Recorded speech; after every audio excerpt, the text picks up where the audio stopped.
Good afternoon, everybody. I'm Kate Seeley, Vice President at the Middle East Institute, and welcome back to our fourth panel of the day. I'm so excited that MEI is hosting a panel on women's activism and social change. And this is the first time in many years that we've had a conference panel devoted just to women's issues. We've always had a lot of women from the region presenting in our panels and discussing broader issues like economics and development and culture. But our inclination was not to sort of separate out women as a distinct topic because they're so integral to so many topics we cover. But this year felt just a little bit different. So much has happened in the area of gender rights in the past year. We've seen the overturning of rape laws across the region, from Lebanon to Jordan to Morocco to Tunisia. In a historic turn of affairs, Saudi women have been granted the right to drive. And in another truly historic moment, Tunisia in September lifted a 44-year ban preventing Muslim women from marrying non-Muslims. And underpinning all of these changes has been greater activism on the part of women and men to push for reform. And that's been driven by all sorts of factors, including the fact that Arab women today are increasingly better educated, even than their male counterparts. And we felt that this year has been a very special year, and it demanded its own panel exploring the implications of these changes. So we have an amazing group of women assembled for this discussion today. I'm not going to steal our moderator's thunder and introduce them, but they come from a number of the key countries where we've seen major developments take place, like Tunisia, Saudi Arabia, Syria, and Egypt, and I am so looking forward to their stories. Leading this discussion is someone who has herself been writing a lot about the success of Arab women. Nafeesa Syeed is a national security reporter at Bloomberg News, where she covers issues related to the Middle East.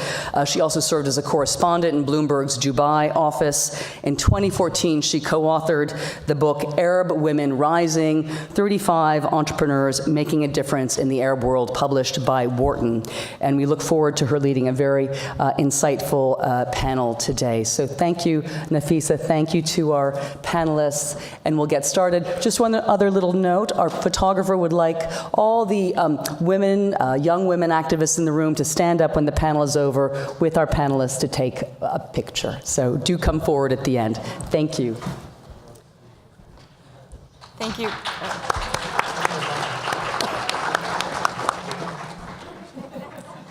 Thank you, Kate. It's an honor to be here.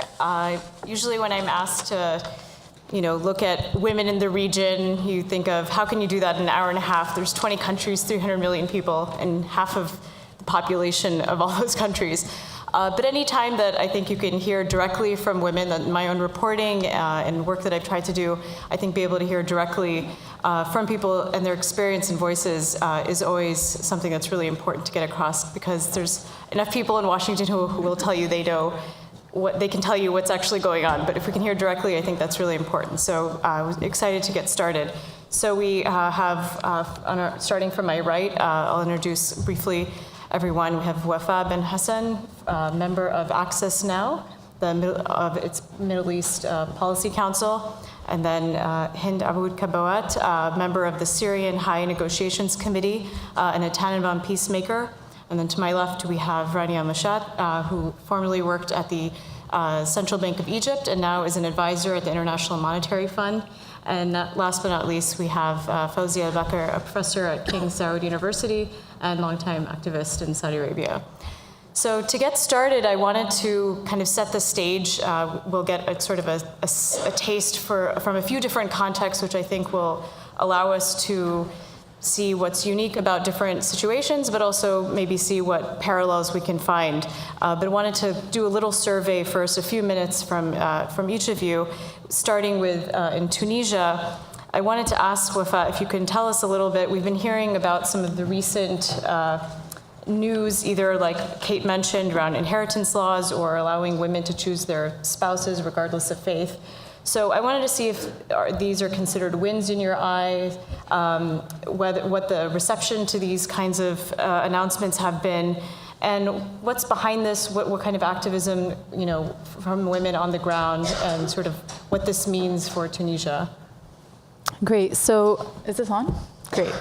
So first, it's an honor to be here with all of these wonderful women who have worked so hard in their own individual contexts. I want to start by saying that each country has its own specificities, right? So I would like to preface by that and to really hone in on the point that all of the changes that are happening in Tunisia are very much endogenous. They're very much happening in response to internal changes that have been occurring over the past few decades, not the past few years. And we all know that democratization is a long, protracted, and very, very difficult process. But let me first run you through the 4 major developments that have happened this past summer in relation to women's rights specifically. So both in July, we had Article 227 of the Penal Code abrogated, which allowed a rapist to marry his victim. And that was passed nearly unanimously in Parliament. And then 2 days later, there was a violence against women law that was also passed unanimously this time, which protected women from physical, moral, economic violence. About 2 months later, mid-August, the President, Beji Qaid al-Sibsi, has made 2 major announcements on National Women's Day, announcing that, for one, the circular that prevented women from choosing the spouse that they could marry would be abrogated. Previously, this law is from 1973. It said that a Tunisian woman could not marry a person who is Christian or Jewish or simply non-Muslim. So that was the first change. And the second announcement he did, which I would like to clarify, because a lot of folks have seemed to think that there is an inheritance law that is drafted and that is being discussed in Parliament. No. The second one was actually a suggestion by the President for the Parliament to look into the legality and the validity of perhaps changing the law to allow for inheritance equality between men and women. There has been no follow-up on that particular point so far. So it's really important to remember that civil society has been a primary driver in helping bring forward these changes and these laws that are aimed to protect women. You have associations like Les Femmes Démocrates. They've been active for decades and decades, but you also have newer organizations that, thanks to the uprising and freedom of expression, they're actually allowed to bring these problems to the surface, to bring issues of rape and violence and domestic abuse to the fore and to be discussed openly. And this work, had it not been civil society, these changes would not have occurred, simply. The reasons, and what I said about civil society particularly applies to the laws that were passed. But as for the 2 announcements that were made by the President, both of them are obviously welcome, especially for myself as somebody as a progressive. I think they're very, very good changes, but it's also very important to contextualize when and how these announcements were made. So around the same time this summer, a major administrative reconciliation bill was being discussed that basically forgave public officials that worked within the former regime and gave them amnesty for their economic crimes. This was being discussed, and a lot has been, they've been protested. It's been a very contentious and controversial summer for Tunisia on this. It's also important to remember that around the same time, people were really starting to feel the economic downturns. We're not seeing daily improvements in the user experience, if you will, of Tunisians on the streets and in their homes. And finally, the municipal elections have been postponed endlessly. And so announcing these 2 things by the President, yes, they're great, but it's also a way for the President to reconnect with his base that feels betrayed because of his alliance with the Islamists. And it's also a way for him to improve his ratings and be better accepted by those who voted for him. So with that, I mean, I hope I gave a general overview, but one last thing I wanted to say is that passing laws is never enough. I mean, if you don't implement the laws, if there's no enforcement, then it's obviously not a priority for the government. And as it stands right now, we really have to work on changing mentalities. The government has to invest in the protections that the violence against women law actually articulates. That includes training doctors, training educators to identify signs of domestic violence and to treat it appropriately. And improves ameliorating and improving the judicial system, protecting the victims, which is also articulated in the Violence Against Women draft law as well. Not draft, sorry, now it's a law passed unanimously, I have to remind myself. And there's still a lot of work to be done. And so really important that we don't think of Tunisia as a fait accompli. It's still a work in progress, and there's still a lot of work to be done for those protections to actually be realized. Excellent. Thank you for the context.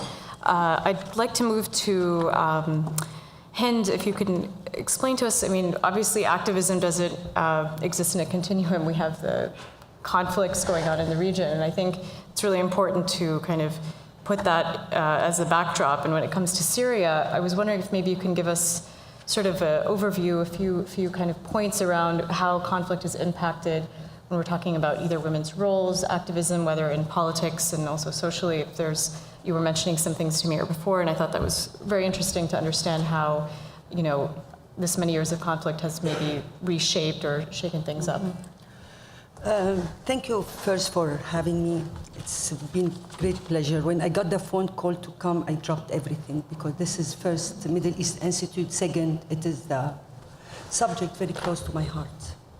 If you allow me 1 minute, I just want to add of what Robert Ford this morning said about what's happening. The Russians is in control of Syria, about the Syrian files. The Iranians are boots on the ground. They're doing everything. And the Russians, they don't have the will to stay, but they are in a rush. They want this to finish. So we get this, next week we'll be in Riyadh again. There will be 30 people negotiation team, include everybody. And they're going to talk about constitutions and elections under the UN supervisions. As Robert said, it's not about the constitutions, it's about the missing of the lack of rule of law in Syria. But nevertheless, the Russians' message is very clear. If you don't come to Geneva, if you don't want to discuss this, we have alternatives, Astana and Sochi, as simple as this. So it's up to you if you want to start or not. And if you don't want to do your constitution, we have it ready for you. We gave you a draft in Astana before. So the Russians playing very well the political games. The Iranians are on the ground. And if I want just to mention about the Syrian people from both sides. And this is the difference when we talked about the victims, we talk about both sides. When we talk about pain, we talk about both sides. This is the difference. And if you want to talk about the future, about Syria, we need also to think about what will be happening in Syria. Both sides are very worried about the Iranian presence in Syria, especially when you talk about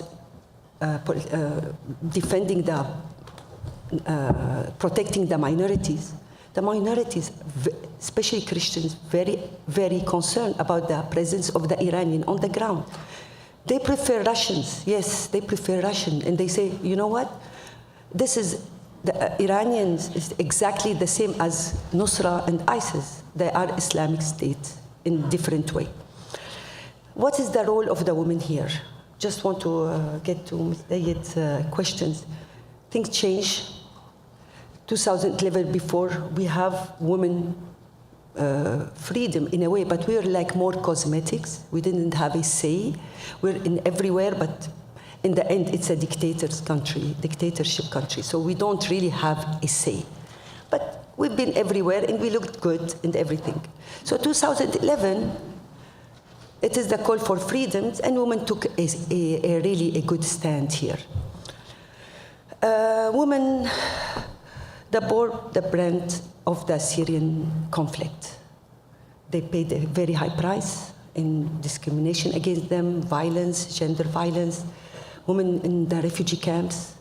And when I go to the refugee camps, there is more women than men. And this is, the women are now in front and right and centers. They're everywhere in the conflict of Syria. And what is the political role for us? What are we doing in Geneva?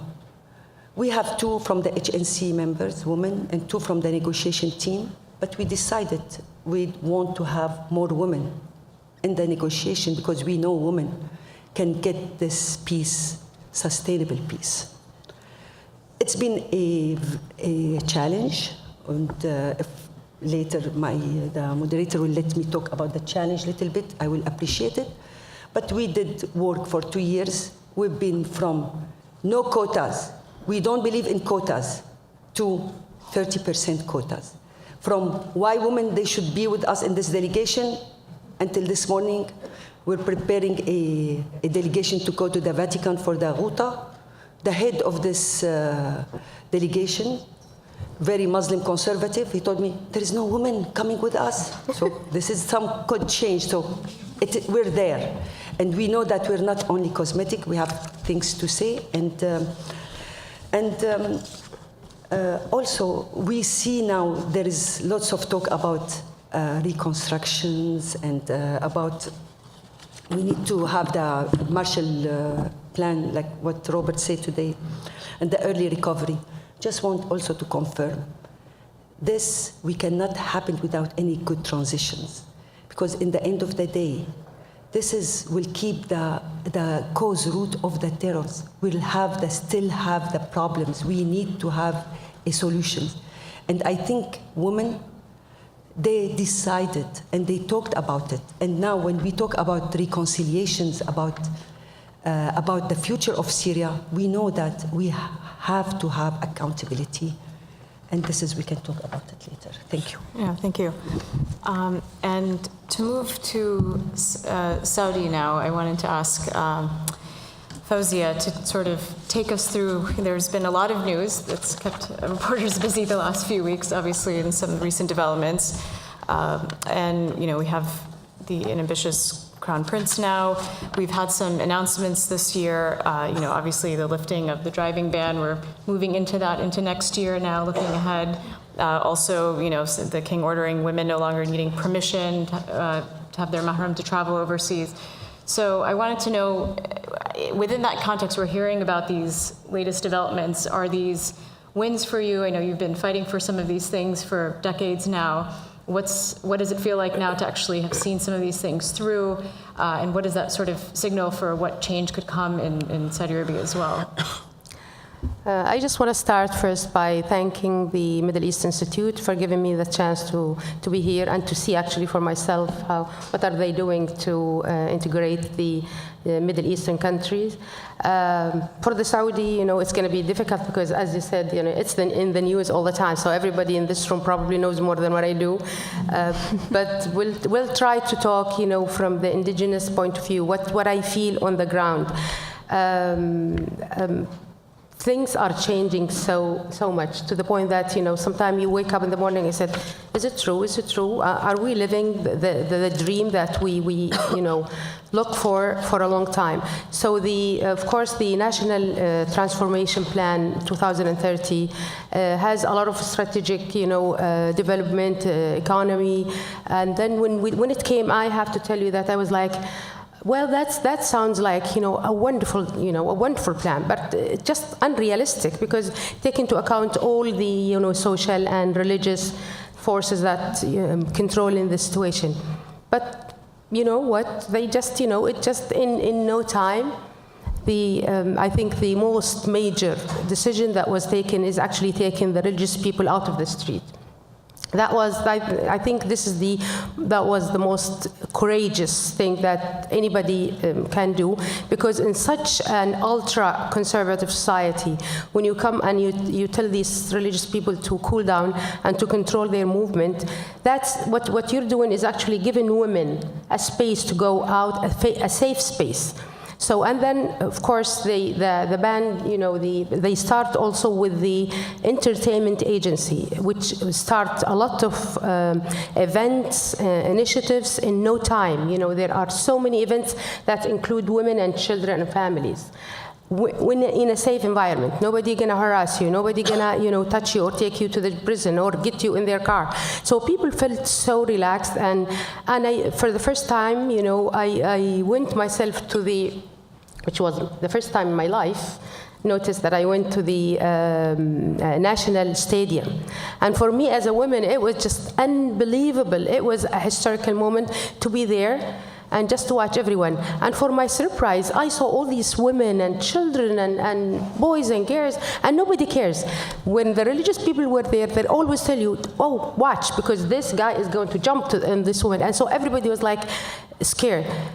I didn't see any of that, People were, busy with themselves, their children, enjoying their food, looking, playing. And so I think at the atmosphere, it's very relaxed. Of course, the ban on driving, of course, when they left and allowed us, that's a dream that we worked for a long time. In 6th of November 1990, 47 women, I was one of them, went to the street and asked for this right. And of course, at that time, it was just unbelievable, unacceptable, of course, request due to the very religious atmosphere of the Al-Sahwa, which actually came out of course, the Khomeini in 1980. So the whole atmosphere was not ready. But I think what happened is that we shocked the society, and all the other nations started to see, if the women of Saudi Arabia cannot drive, what else can they do? So questions start, and women start in their resistance. And of course, other groups came after us, and they, signed petitions and drove and were imprisoned and all that. But now, if you ask me about, in the last 2 years with King Salman and Mohammed bin Salman, I tell you that we are just heading to the future. We feel very positive. 70% of our nation is actually young people, and they just want, to have good education, to have good jobs and good families. So this is, the most important things happen for women, but it's not only for women. I think we are seeing a lot of value system change, because you have to prepare these people to accept these kind of changes. It's not easy for a very traditional old man or woman to tell them that, your daughter is going to work side by side with men. You have to have the introduction and trying to change the value system of the society. And I think a lot of agencies, NGOs, and government agencies are doing the same. Not as much as we like, but I think with time. Also, of course, in terms of guardianship, do you want me to? Guardianship, of course, system is something horrible, of course, but because it requires every woman to have, a piece of paper for a male guardianship. Now, all these things have gradually vanished, and there is nothing, actually in April 2017, King Salman issued his royal decree asking all the government offices and private offices to put on their sites all their procedures. And if there is anything you ask the woman to bring, like a paper, you have to justify it and to bring a justification. If not, then it will be considered discriminatory against women. So that's a big step forward. We're looking, of course, to dismantle this guardianship system, because it's just only left like, if you want to travel abroad, or you want to get married, or if you want to get out of prison, you have to have a male guardianship, unfortunately. So these basically three, but other than that, getting a job, getting education, training, doing your companies, anything you do, it's you don't need a guardianship at all. So many things happen. Little things really, and we will actually exactly on Saturday. The Monday, Shura, they discussed this discrimination, laws. If anybody is discriminated against for any reason, whether for your sex or color or region, you will be charged. And if you, if you assaulted women, then you will be in prison for 5 years. If you hate crime, religion, region. So I think this law is definitely going to be approved by the cabinet, and we will see even more changes in Saudi Arabia. Great. It'll be interesting to see how those changes play out, and be able to take stock of how they're implemented.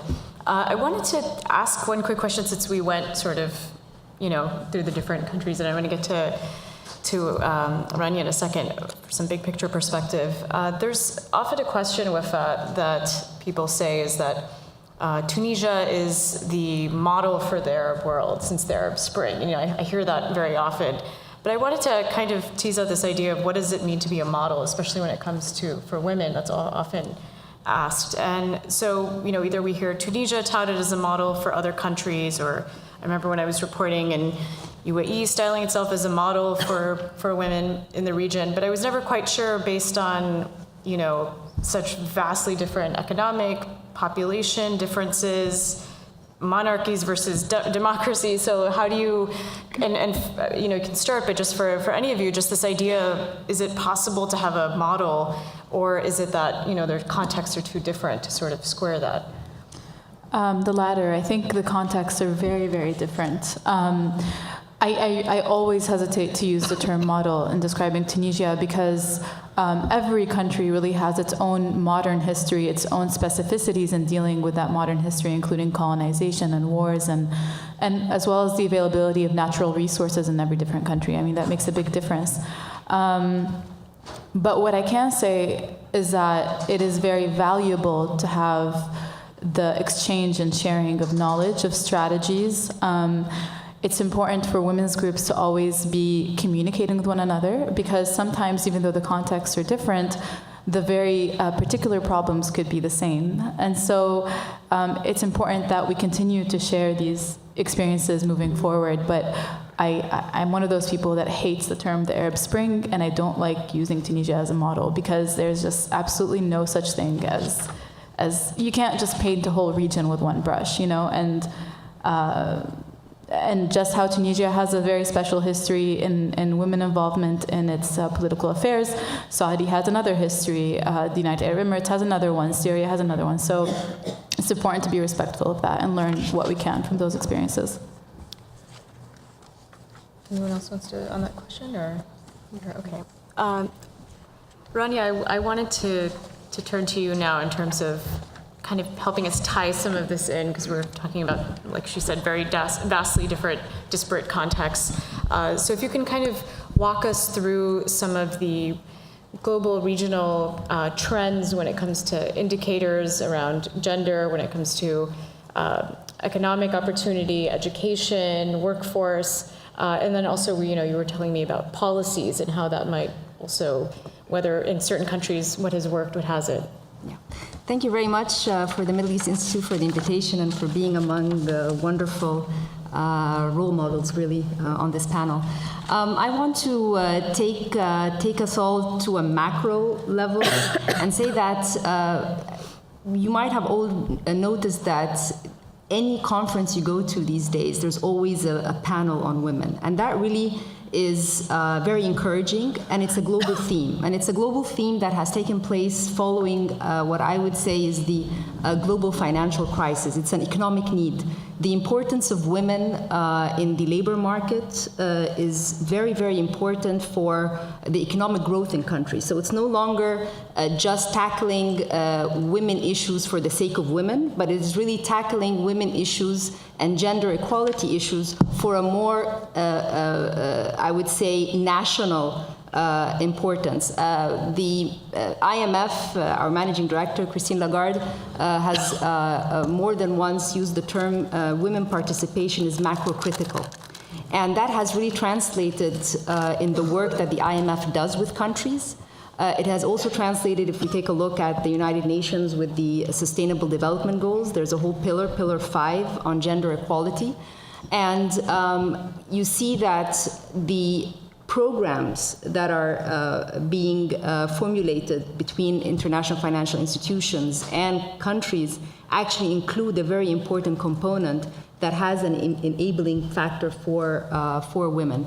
And I would just like to maybe focus on two gaps when it comes to gender. One is the gender gap in education. And what we will see is that over many years, this gender gap has actually narrowed. More women are getting access to education. Nonetheless, they are still more women that are illiterate compared to men. That is one fact. And then coming out of that is the labor participation. Women in the labor market, we will find, is not as equivalent to the amount of education they have attained. And just to give a very small statistic, the highest I would say inequality in the labor participation comes in the Middle East. It's at the ratio of 51%, and that's quite significant. To give some other statistics which are quite striking is that if we have the number of women equal to the number of men working in the labor force, that would increase GDP. If I take the case of the United States, that would increase it by 5%, Japan 9%, the UAE 14%, and in the case of Egypt 34%. So that just shows that the ability to integrate and focus on gender issues is not only important for women's sake, but it also increases the pie, the economic pie, and therefore both men and women do gain. And that is particularly important in a situation where we have the fallout from the global financial crisis, very slow economic growth. We find monetary policy, fiscal policy really reaching their limits in how they can help. And then we come to the last pillar when it comes to policies, and that's structural policy. So how can we formulate policies that ease these bottlenecks when it comes to women's participation in the labor force, and be able to see more, and that's what we see in the Saudi case, for example, allowing more women to be able to participate. That is definitely going to have positive impacts on the economy. I mean, I can go over a list of policies that are important, but maybe I would just close my opening remarks by something which is labeled as the MENA paradox. And the MENA paradox is really where women have gained so much in terms of education, but nonetheless they have not gained so much in terms of participation in the labor force. And of course, if you take it a little bit further and say participation at executive levels or leading roles, I think that is another very big challenge, and there are ways to overcome that we can discuss in the next round of comments. Sure. Thanks.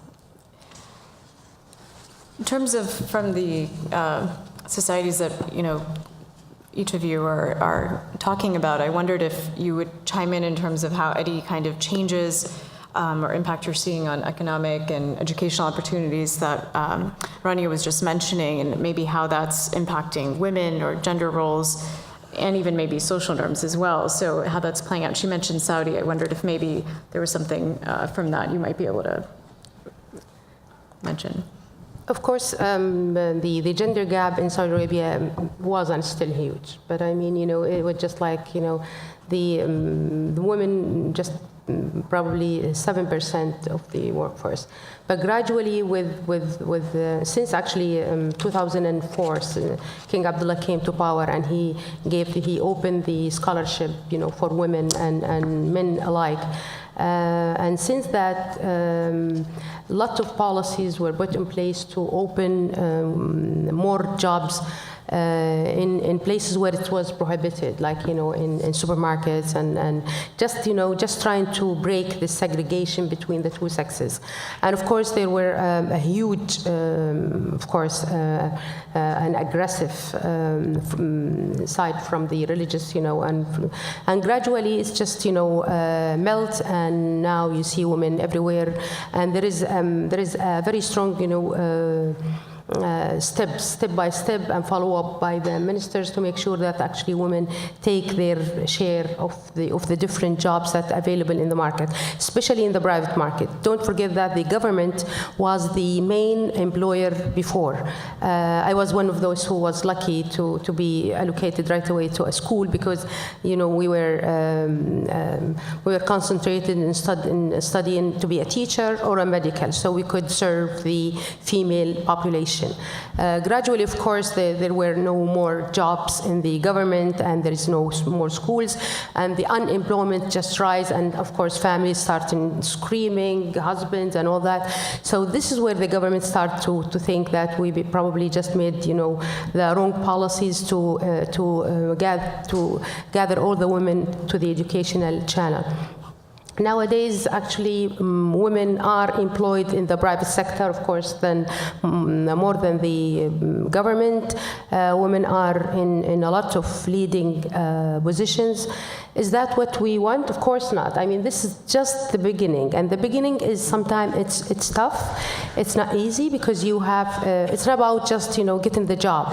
It's about also adjusting to all the changes that comes with it. Just like the driving, that's why they said, okay, we will allow the driving, but then until June 2018. And that's, of course, I think it's very logical because you have to provide the infrastructure for all these women. If somebody, had her tire at 12 o'clock in the evening, then she needs somebody, and she has to be in a safe place with a strange man. So, I mean, so things are going to take time, but at the same time, I believe that Saudi women actually have all the education, have the eagerness, and the political will is there now, which we're missing. But now there is a clear vision that women are part of the whole process, and we will go for it. What I'm worried about probably is actually not us as the women in big cities, because this is where we get the big share. What I'm worried about is the rural areas where they don't have all the facilities, and they're somehow isolated from the big cake. And this is probably where we should look more. Okay, I'm wondering if any of that resonates in terms of the role of women in the economy or in the workforce, and sort of changes you're seeing, or especially when it comes to women who may no longer be in their own country, or you were talking about some of the recent challenges in Tunis as well. Yeah. Please. Definitely, when we talked about Syrian women, they don't have any other choice.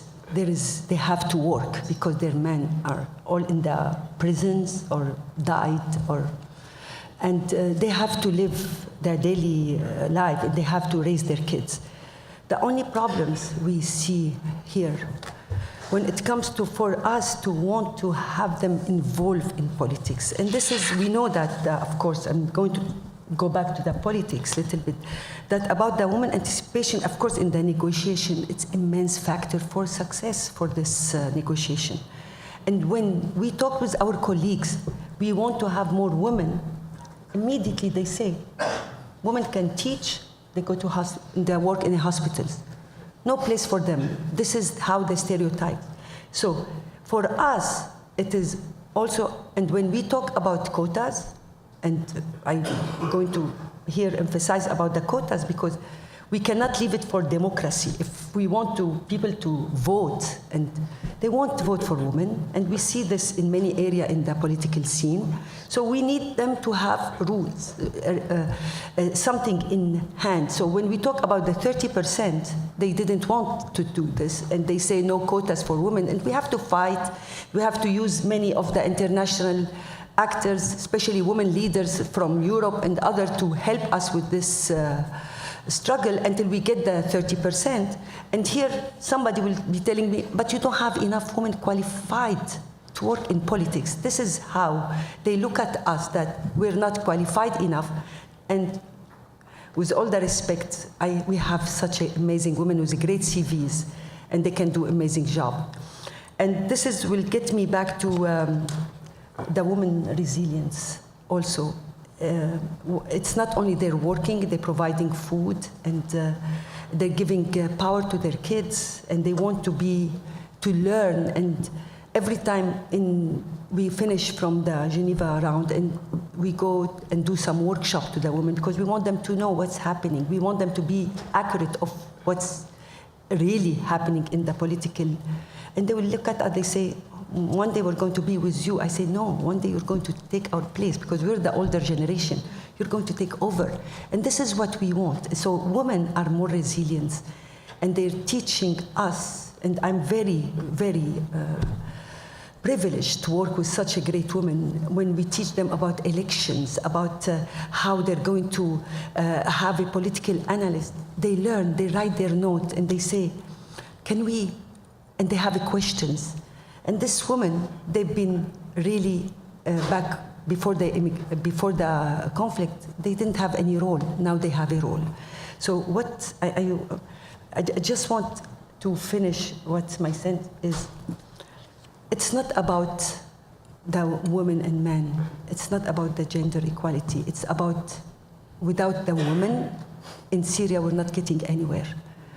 Every time we know that they are the multitaskers, they are the one, they make things done, from photocopying in Geneva until they do their political analysis, until they go and to negotiate. They do it all. And in some kind of, after 2011, women now, they're fighting for their place, economically, socially, and politically. Just to follow up on what Rania as well as Hind spoke about, to ease these policy bottlenecks, we need to involve women in policy-making processes and invest in structured trainings and programs that teach women all the skills of negotiation, policy-making, elections. One thing that is a good thing in Tunisia that we have is that these changes came along through the involvement of various prominent figures, not only from the left that are women, but also women from Islamist parties who were very much active in policymaking, whether it's through the parliament or whether through working with the presidency. For example, one of the spokesperson for the president is a woman, and she is a prominent leftist figure. And so that clearly, you would think, has probably has at least had some sort of influence on the president in making these announcements. But I also want to say that's not enough, because the women that are involved in these policy-making processes today in Tunisia usually tend to be from cities. And we're not really thinking that much about the situation of women living in rural areas, who are, like Hind said, the ones that are, they're carrying the brunt of the work. They're the ones multitasking. They're the ones who have children and teach and cook and do everything all at the same time. I mean, these people are my superheroes, and if they don't learn the skills that are necessary in order to participate effectively in the democracy they're building, then it all means nothing. And I think in Tunisia in particular, we have a very poor state. So the state could say a lot of things about what it prioritizes, but what's behind those, what's behind the promises? Is there enough funding, resources, or ability to do that? I think that remains to be seen, and I think a lot more attention should be granted to these types of programs in rural areas especially. And finally, the inheritance suggestion, the equality in inheritance. It's only, in my opinion, a natural progression, because women in Tunisia are working. They're working sometimes more than the men.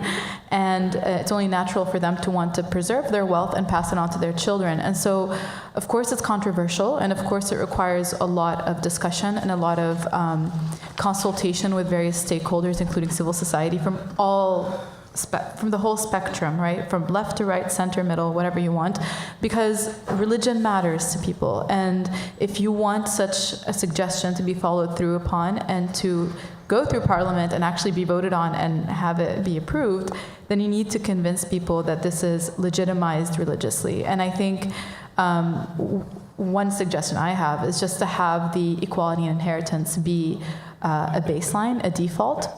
But if somebody would like to elect to have the Islamic way of dividing up inheritance, then they should do that before their time runs out, I guess. So you should always leave room for pluralism and people to choose the way they want to live and to preserve their wealth and carry on their traditions as well. Great. I can follow up on something. Yes, please. So just following up on something you mentioned about the employment in the public sector. So for example, in the average in the Middle East is around 35%. It goes up as high as 50% in the case of Jordan, that women work in the public sector. Now, given all the the fiscal brunt that we see in the countries, private sector is the way. But there are many laws that labor mobility needs to be redefined. There needs to be venues where women can have more access to capital, the financial inclusion element there are some countries where in order to go and get a loan, you need to have a guardianship. Collateral has to be also, it's difficult to go and get a loan from the woman's side. So there are several elements, maybe as simple as daycare. For example, I take the case of the IMF program with Egypt, and one of the elements in that program is for the government to allow for more daycare, and also to allow for easy transportation to the workplace. So these are very subtle and small, what would seem small points, but they are very significant when it comes to how much more women can contribute to the economy. And just I work very much on the policy sphere, and as much as activism is important, also enablement from the government is very, very important. So when there is political will to basically push things or to allow the civil society to work, for women networks to actually engage more with women on the ground, create mentorship programs, cross-country experience exchanges, all of these are very, very important. But again, if there is political will that allows for nourishment of these initiatives, I think that saves a very, I would say, a lot of time, and also enables women to push ahead with these agendas. Are there any specific examples you could give in terms of policies? We were discussing earlier about Egypt or other places that you think I would maybe give be an example. Yeah, two examples. For example, in the UAE, there's the initiative that they want 30% of boards to be occupied by women, and we can see that there are very significant steps taken in the UAE. In the case of Egypt, the National Council for Women has a strategy 2030 which aligns with the sustainable development goals of the country, and it includes 4 pillars: increasing economic participation, political participation, social participation, and protection from crime and other elements. The year 2017 was announced the Year of Women, and as we can see, there have been many senior posts occupied by women in the country. There's actually tables with targets where we are now and where we want to be in 2030 when it comes to participation in parliament, when it comes to having judicial and executive positions occupied by women. So I think political will should not be underestimated, and on the contrary, IFIs and other institutions try to push, international financial institutions trying to push for these changes are actually resonating a lot in national plans that are formulated by governments. Right, so it's interesting to talk about change, whether from, like you were saying, below, or how policy can also help accelerate or facilitate that. One of the things we're going to open up for questions shortly. So there are mics, I think, on either side. You can line up in about 5 minutes. Oh, can I just? Yeah. Okay, yes. I just have, regarding the political will, I fully understand what you're saying, but here also the role of the lobbying and the advocacy and the women activism, and we can start pushing. And even though they don't have this political will, the political will, you can work on it, and it happened. And I think now the change happened in the Middle East and the world. We never underestimate the power of the woman. We can use it in a good way, so we can push for this will. That's what I want to say. Can I just say one word? Because I think to say that you need, it's not, I mean, now we have the political will, but at the same time you need the will of the people too. I do believe that, even the religious people, we are a religious country, and we want give their approval too, because people care, as you said, about religion, and you just have and we raised with that, and some of the explanation does not mean that this is the Islamic, the Islam or the religion that we know. So now King Salman opened actually a big center to study the hadith, which means that, you know, give it a new explanation, so people would understand what the religion means, and it's not, you know, what have been saying all the time. So, and then also not only religious people, also men affect, you know, men are the ones who in the position, you know, making, you know, they are making decisions. Unless we somehow reach to them and try to take them in and to convince them, they probably would, you know, would not allow women, even if the policymakers or they vote for women. But unless you convince these men to go along with that, probably would. Okay.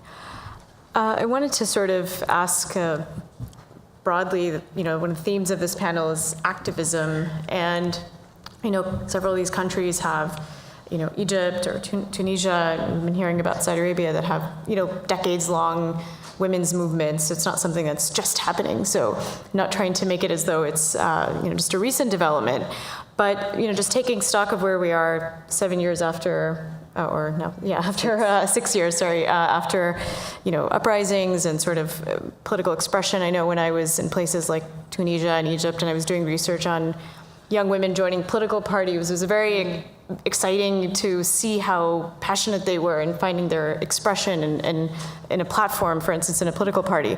So I'm just curious as well, you know, is it fair to say that there are more women pursuing activism, whatever it might be, in where you're coming from? You know, are we seeing that women working for change and new platforms? Are there more outlets or spaces, or, you know, whether we call it social media, whether it might be creating sort of new outlets for engagement within activism, or just wondering what spaces you're seeing these days in which women are engaging, and the kinds of activism that you're noticing. Sure. Yes. Just want to add, when my colleague Fawziah talked about religions, and just to add for your questions, in the Syrian concept, as you know, we are a very mosaic society. We have multi-faith. And people from outside, they think it's sectarianism, it's about Christian, Muslim, about Alawite. And when you work with the women on the ground, you don't see this. We have all those track too, and we work in a real dialogue.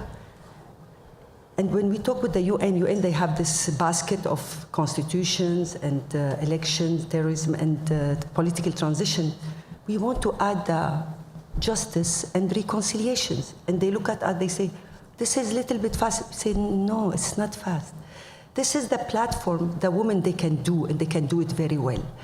And in every center, we have even Alawite trainers with us. We have Shiite, we have Christians, we have Muslim seculars and leftists.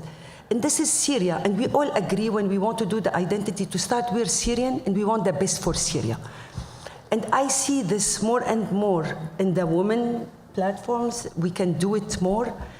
When it comes to men, they have their ego stopping them on accepting the others. And last year, I did see, and I witnessed so many great stories about when we want to have somebody coming with the delegation, we insist to have an Alawite lawyer with us. We want to insist to have a Druze and the Christian and Muslim. And this is Syria. And this is the women work, because if you see the women HNC groups and the women consulting group, you see this diverse, which is reflecting Syria. I think this is when they talk about let's start the national dialogue. The women started long time before they started. I just want to say something. I think your question about what has changed and how is women's activism changing. What I've noticed about Tunisia is that it's not like women's activism in the past didn't exist. It existed in a different form, but the freedom of expression and being able to bring to light the problems that women are experiencing, whether it's social or economic or moral, the freedom of expression to say that is a must. I mean, it is something that is so necessary to effectuate any changes. I don't want to dismiss other forms of activism, but when I tell you that I've seen pieces of theater or I've watched a concert that addresses issues in such an explicit and open way, it puts the subject on the table for debate. It allows people to talk, and it brings it to the fore. And in Tunisia, we have a very strong civil society that does not shut up about things. The Article 227 that was abrogated, that I told you about at the beginning, that forbade a rapist to marry his victim, came about after a judge in a place called al-Kif has decided that it's okay for a rapist to marry his 13-year-old victim, and she was pregnant. And so that drove everybody obviously up in flames. And so the marriage was annulled, and the code, the section in the penal code was also abrogated. And I think, had we not have had that chance to talk about it and really express that type of discontentment and anger, I don't think that change would have happened. So I think freedom of expression, freedom of speech is really important when it comes to women's rights and any other human rights or civil liberties in general as well. Can I just also the use of social media and the accessibility of that to even we were talking about rural areas, urban areas, people who are away from the cities. That has actually enabled to bring many of the whether it's injustice regarding a certain topic or actually focusing on an issue that is pending and people want change. So I think social media has really played a significant role, particularly after 2011, to where the youth, where the women, everything that is under the sun is being brought to the and there's a sense of urgency, a sense of embarrassment to the political establishment sometimes, and so action has to be taken fast. Another venue where women are actually also bringing their issues is art. There's so much when it comes to the space in the case of Egypt, there's so much when it comes to arts and how that has really demonstrated the issues that are very much weighing on women's minds. Yeah. Just, because I don't want to keep the people lining up for question. I mean, I'm sorry, but we'll just talk about the feminism. Is it really in Saudi Arabia? And I do think, because I wrote actually an article, asking the same question. Of course, the feminism idea is not acceptable by a lot of scholars and Islamists, because it's a Western idea that will get women out of their house and will they destroy the family, values. But when you come to the ground, people are very active. Women, especially after all these scholarships, you see them, as you said, in the social media. You get in and you see women are fighting for the, guardianship, and sign a petition to the king, gathering all these, names and signatures, sending flyers. Also, in a society where cinema is not there, you see, just like mushroom. I mean, I am a member of, I don't know, maybe 14 book clubs and maybe 3 film clubs, and that's all happening in the houses. And then, of course, the official places now starting to be very active again. I mean, it was there, but it was very quiet, and there is women here and men there, and there was a lot of complication.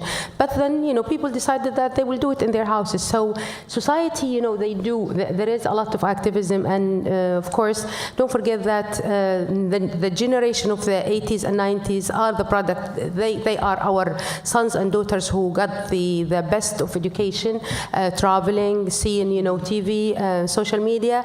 So, of course, their ambition and their aspiration is very high. Yeah, this is interesting for me to hear, because one of the questions, or things that I've been thinking about recently is assessing space for political activism, when a word that I hear over and over from leaders is the emphasis of stability, and it's not a word that's sort of used lightly, istiqrar. Like, you hear that placed in a lot of the rhetoric, and so for me, I've been wondering, how do you create change in societies that are emphasizing stability over change? So it's still happening, I guess, is what you're saying. So you wanted to add something, then we need to get to questions, because we have a lot of people lined up. Yeah, so one last thing I forgot to mention earlier is I want to really emphasize the importance of religious institutions. In Tunisia, the former president Habib Bourguiba shut down the Zaytuna Institute, the Zaytuna Mosque.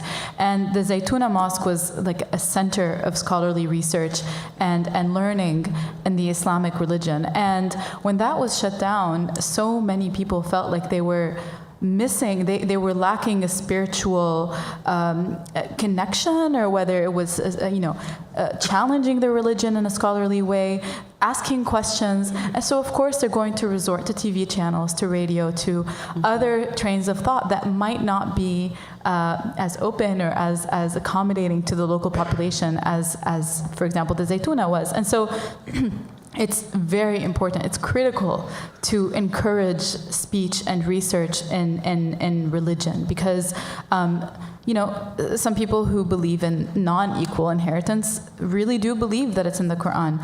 And is it time to rethink that? Is it time to really reconcile that with the modern dynamic of a modern relationship between a man and a woman? I mean, these are all questions that must be addressed, and they must be really valued for their contribution in this type of activism. And that's stable. I mean, doing academic research, that's your ivory tower, it's as stable as you can get. So encourage those, and ensure that we're not closing the ecosystems even more, that we're encouraging academic and scientific research, because that's the only way that we can really advance. I'd like to turn to questions now from our eager audience. So Finally. What's that? Finally. Finally, yes. I've gotten most of my questions in, but let's turn now to the audience. We'll start here. I think we'll start one by one, we'll see, and then maybe we'll have to take a few at a time. But Okay. Go ahead, please. Thanks, Nafeesa. I'm Barbara Slavin. I'm from the Atlantic Council. Thank you for this great program. I have a couple of questions for Dr. Al-Bakr about Saudi. The last time I was there, which was admittedly a long time ago, there were no women working in hotels anywhere. I wonder if that has changed.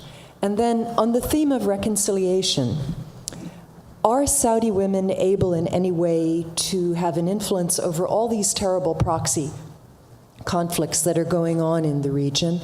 Or are you focusing more on simply expanding your own rights, and you're staying out of areas like Yemen, Syria, Lebanon, Qatar, all the stresses and strains that we've also seen from your new king and from the Crown Prince? Thank you. Well, yeah, why don't we go ahead? Yeah. You can take that. For women to work in hotels, now, you go to the airport, you find women everywhere. You go to the police station, you find them. So I would assume that definitely in hotels, not as much as you see them in other Arab countries, but it's coming gradually. For the Syrian cause, and if the Saudi women are concerned about what happened, of course we are, very much actually. People talking about it all the time, because it's the stability of the whole area, it's their children, it's their daily life. So you probably cannot influence the political decision, but you could work with people around, because we have about 2 million Syrians. We have more than probably more than that of Yemenis, and a lot of women groups work with any family needed. They don't care about if it's Syrian, if it's Yemeni, if it's Saudi. We have a lot of Afghanis and all that, and women really, I know a lot of women groups who work day and night for all these things. Maybe we'll go on this side to go back and forth. Hi, Mace Haddad. My questions are about Tunisia and Saudi Arabia, actually. So Tunisia is one of the most advanced Arab countries regarding women rights. But not all the Tunisian society is following that, which is fine. But there is part of the Tunisian society that can be described as extremist or fundamentalist. And those came to the surface right after the fall of Ben Ali, and were evident from the relatively high percentage of ISIS foreign fighters that are coming from Tunisia. So in your opinion, what is the size of this portion of the Tunisian society, and how are you dealing with this problem? And my question about Saudi Arabia is, it seems from your presentation that even the too little, too late women's rights that are giving being given to Saudi women are coming directly from the prince or the king. So you woke up one day and the prince decided that it's okay for the woman to drive. It's not anti-religion values or this sort of things. And it seems like you're waiting for more days to come when you wake up and the prince or the king decides further rights for women.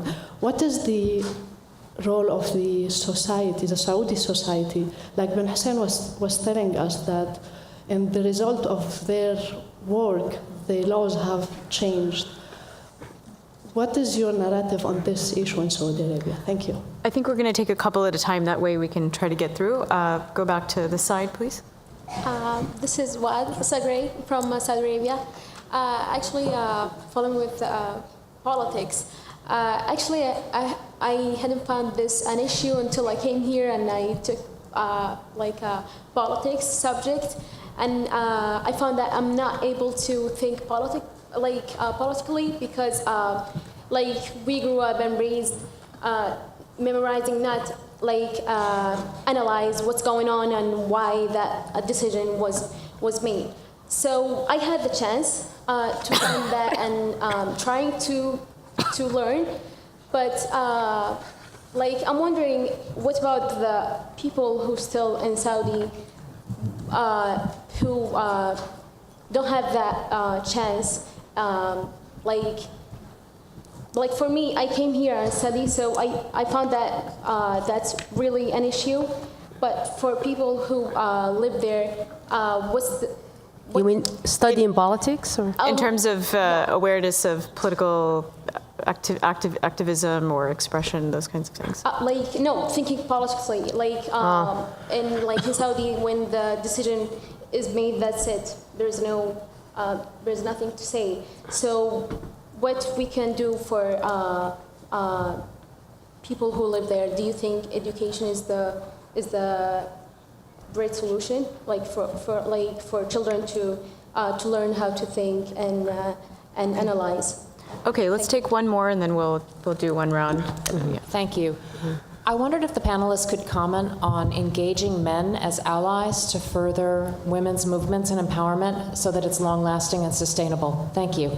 Okay, so we had a question on Tunisia in terms of the portion of the society that has quote-unquote extremist views. We'll start with that and then move to the Saudi questions. Go ahead. Sure. So the question is very good, but I do want to say that the number of radicalized militants that go to ISIS is disputed. Some people say, the highest percentage of ISIS recruits come from Tunisia. Some people have tried and have successfully debunked that. So, but I do want to say that the audience member who asked me the question, it's a very good question, but you asked about the number or the proportion of individuals who have radicalized views. I think that proportion in and of itself of people who have very conservative, radicalized views, whether political, social or religious, is small. But I think that comes from a sizable population that is at the margins and really in a state of despair about the economic situation in Tunisia.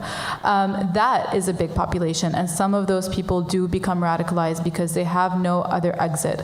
The best thing that can happen to them is to be recruited by ISIS and to just leave the country and do something good for the religion. And so that's how they see it. But there's economic despair. The government has been promising economic reforms and fighting corruption and so many lofty goals that have still yet to be effectuated and realized.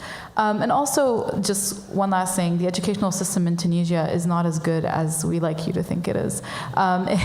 It is, yes, of course, one of the most educated populations in the Arab world, but the actual education and curricula itself does not increase the employability of students graduating. So many students who graduate don't even know how to write a CV or a cover letter.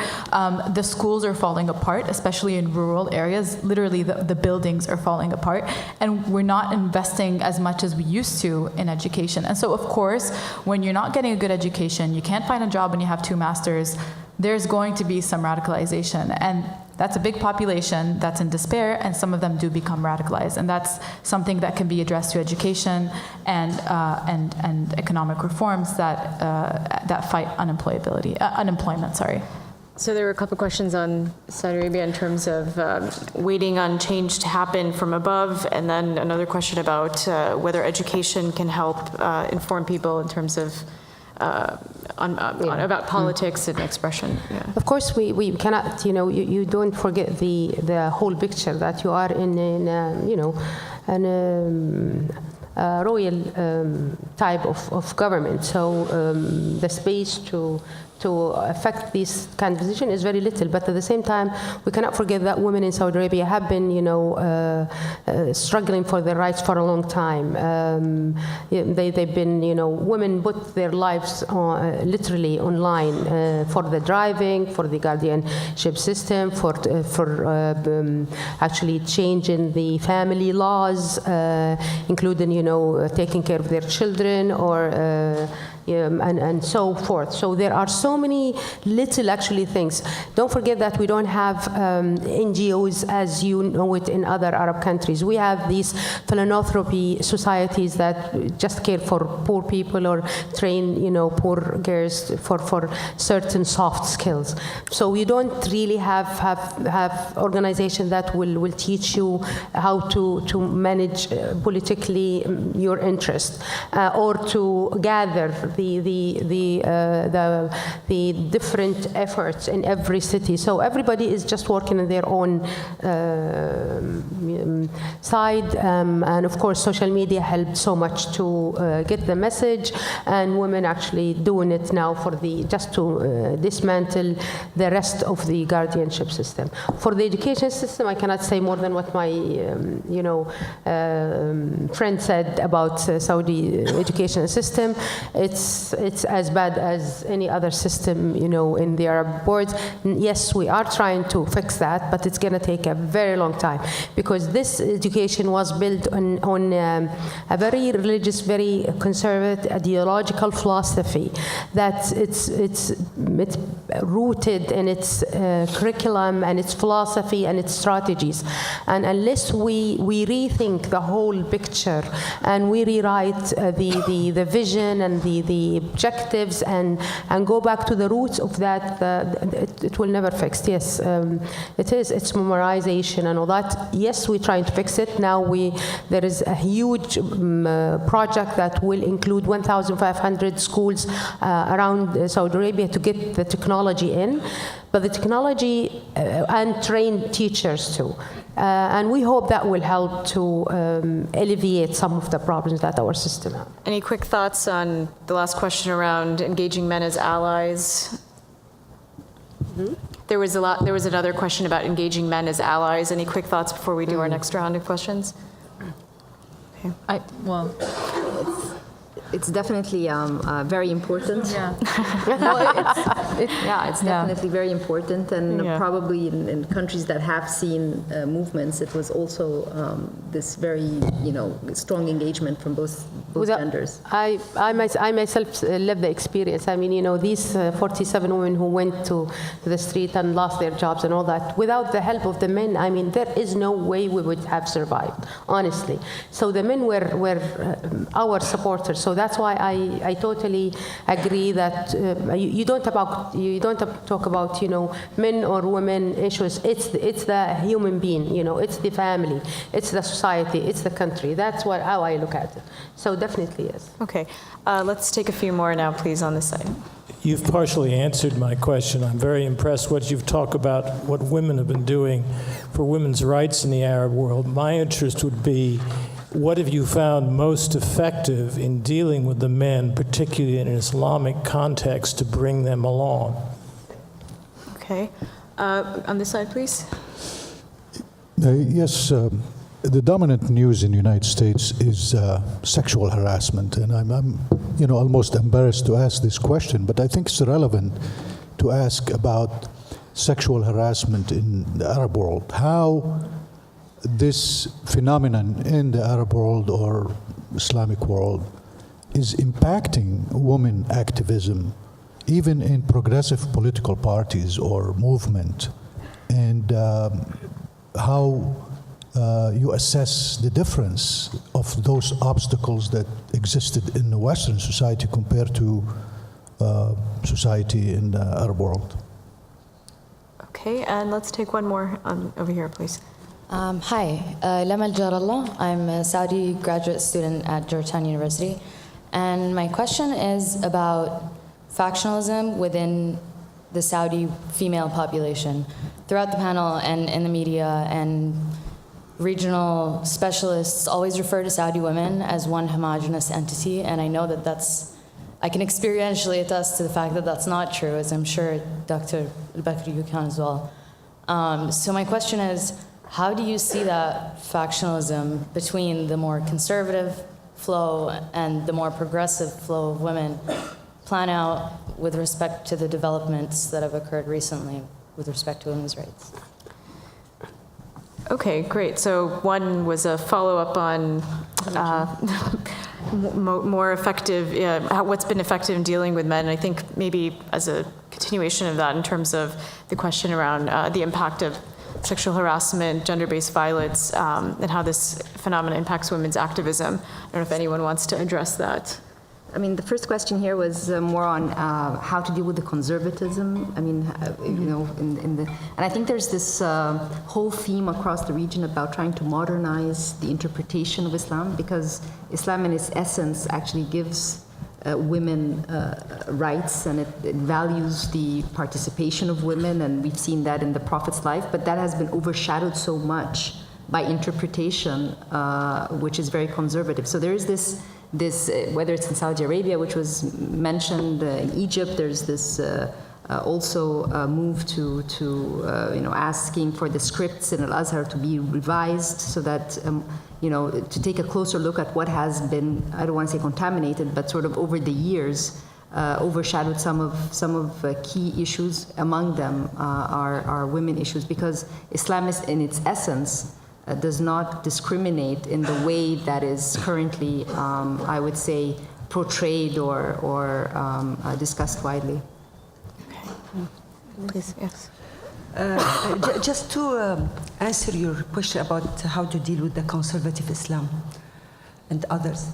In my last 2 years working in the political environment in Syria, conservative Islam or leftist secular man, both, they have the same.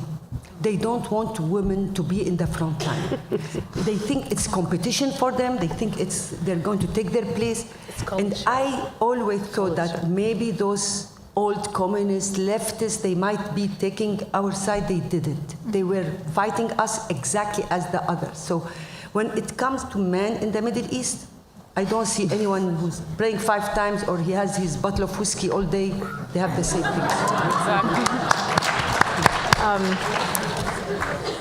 I recently met a young Egyptian journalist, Yasmina Rifai. She's writing a book about feminist revolutionary movement that would protect women during gang rape, and so it's called Opantish. So she has her book she's working on, so hopefully you'll be able to read that coming up, specifically about that issue of sexual harassment, especially in... But I mean, harassment, we should actually take the Dubai example, because in Dubai, there is no harassment. Nobody can harass anyone. Why? Because the laws are extremely strict, and you cannot do it. So I think that's just very simple example that we should follow.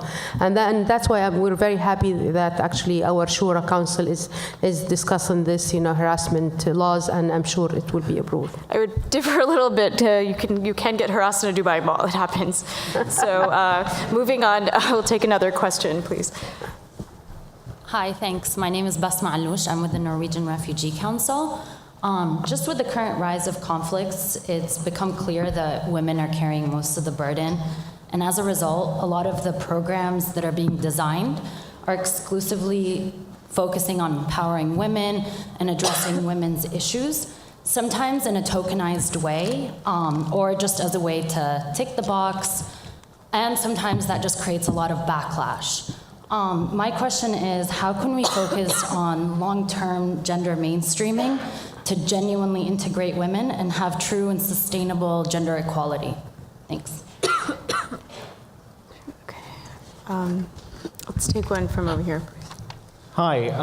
Actually, my question is sort of related. Just in your work, both on the activist side and the policy side, and trying to marshal political will and resources to kind of affect the kind of training programs and integration of women into the workforce, how does sort of the dominant narrative that I hear about job creation in the Middle East and North Africa kind of affect that? Specifically, that the importance of job creation in the Middle East and Northern Africa right now is to counter violent extremism by creating jobs for young unemployed men. Like, does that impact your efforts on the policy and activist sides to improve women's place in the workforce?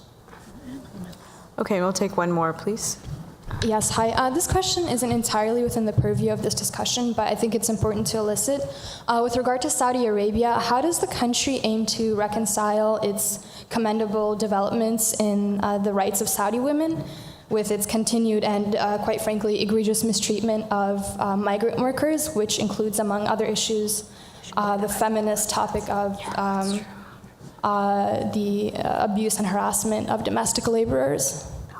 Okay, let's go ahead and wrap up the questions, and then we'll finish up here. Hi, Bo Wilcox from the Osgood Center. My question pertains around how UN organizations such as UNDP or UN Women have advocated for better data gathering when it comes to the successes of gender inclusion initiatives. So my question is, how are groups in countries such as Saudi Arabia, Tunisia, and Syria collecting data on the benefits of gender inclusion initiatives? And how do these countries share their information with other states through the usage of technology? Thank you. Okay, go ahead. Hi, my name is Amani. I am Egyptian. I am economist, and I have a question. I previously worked for UN Women in Egypt, and I've seen personally some cases where women themselves, they get beaten by husbands or something like this. But the problem is they can always go to the police station, ask for some support. We have shelters.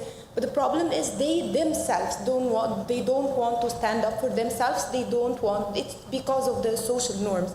So my question is, how can we change the ideas, the women ideas, that they have rights, they have to stand up for it, and they also have to practice it? Thank you. Okay, we just have a couple of minutes, so if there's something you want to add really quickly. Yeah, my question is to Hind directly. And so with the background that very often when UN develops constitutions and in the whole state building process, it has often failed because there hasn't been enough involvement of civil society and the communities, and that we kind of base those constitutions in what already exists in other countries and promote democracy, that kind of things. And that often doesn't work with the culture, and that culture is really discarded on the sides and not. So in that process, when you're talking about the meeting that's coming up, what has the involvement of Syrian civil society and the population, what emphasis does that have in the constitution building process and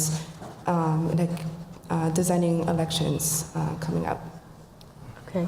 Hind, do you want to start with that? And then there was also a question about the rise of conflict and focusing on gender mainstreaming. I just want to answer also the question about the UNDP or the UN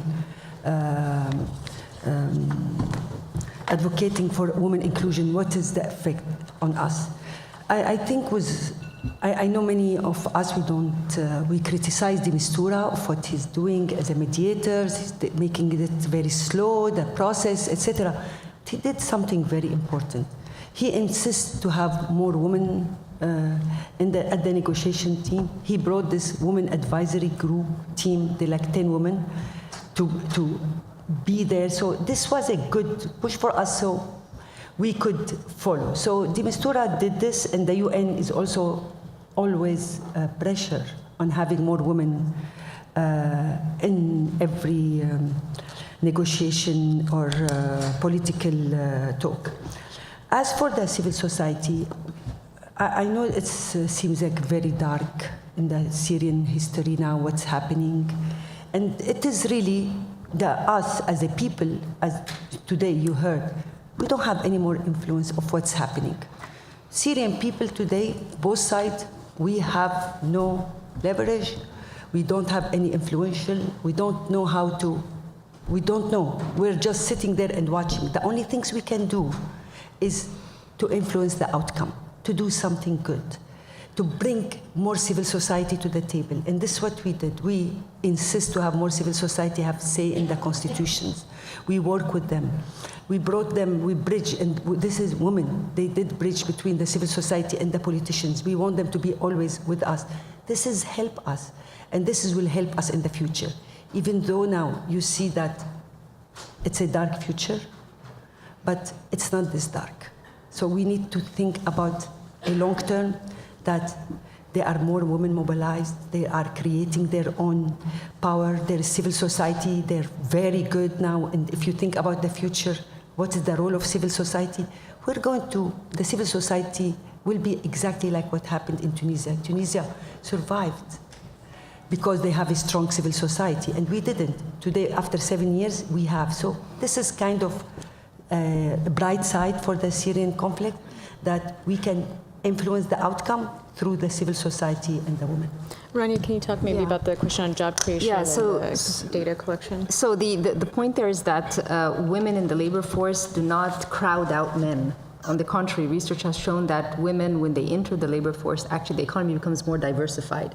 So there are sectors which are opened up, which then become actually venues for men to participate as well. So this concept that women crowd out men and therefore it's either or is actually a misconception.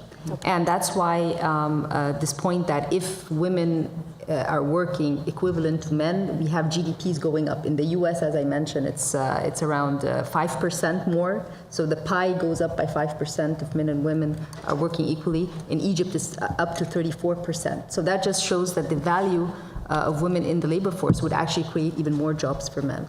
Okay. And there was a question about sort of ongoing development of women's rights in Saudi Arabia, but then other kinds of rights around the treatment of migrant workers and sort of how do you reconcile those things? Yes, I think there are so many problems with the foreign laborers in Saudi, and we're trying to solve these problems. In fact, there is now they are trying to reform the laws which control these foreign labor. So they don't come through person or families by themselves, just by companies. So all their rights would be observed clearly by the government. So this is one of the reforms that it's taken place. And of course, we're just starting, don't forget. So yes, of course, we hope for more for us and for others.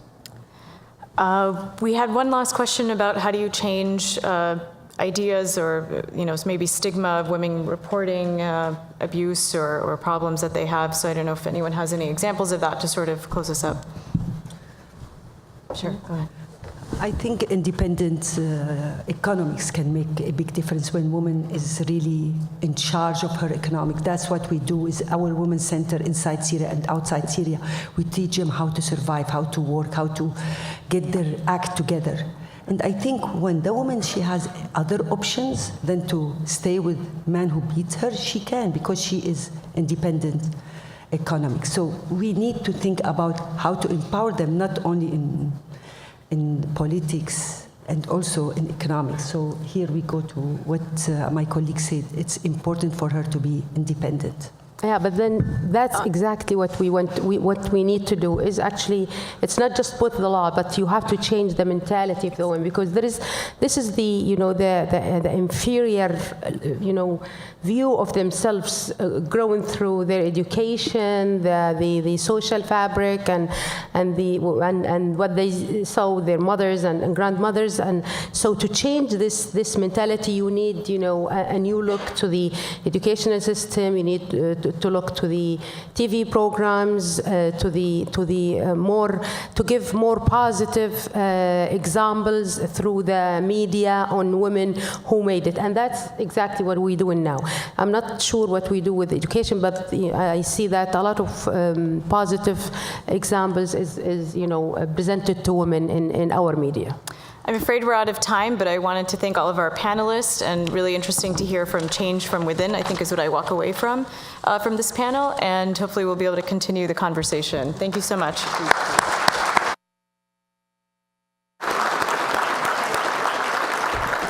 It's nice to end this day on a positive note, and I look forward to a Middle East run by women in the future. Thank you for staying with us, and we very much look forward to seeing you tomorrow. And thank you to all of our staff for all of their hard work last night at our banquet and today. Thank you all.